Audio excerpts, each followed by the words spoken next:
মালদার কালিয়াচক হিংসাকাণ্ডে বড় সাফল্য পুলিশের।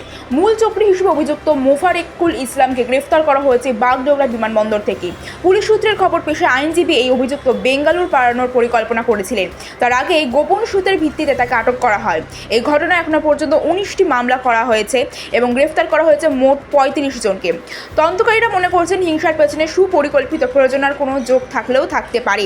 এলাকায় এখনও টানটান পরিস্থিতি, তবে মোতায়েন করা হয়েছে বিশাল পুলিশ বাহিনী। বাকি অভিযুক্তদের খোঁজে জোরদার তল্লাশি চালাচ্ছে পুলিশ। আরও আপডেটের জন্য চোখ রাখুন আমাদের সঙ্গেই।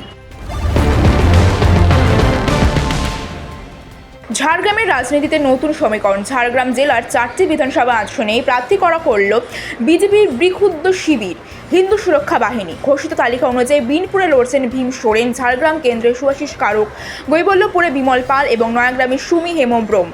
রাজনৈতিক মহলে একাংশের মতে বিজেপি প্রাক্তন সংগঠকদের প্রার্থী করা হলেও তা মূল দলের ভোট ব্যাংকে প্রভাব ফেলতে পারে। ফলে ভোট কাটাকাটি সম্ভাবনা উড়িয়ে দেওয়া যাচ্ছে না একেবারেই। এই নতুন সমীকরণে চাপ বাড়তে পারে বলে মনে করছে বিজেপি। এমনই জল্পনা শুরু হয়েছে রাজনৈতিক মহলেও।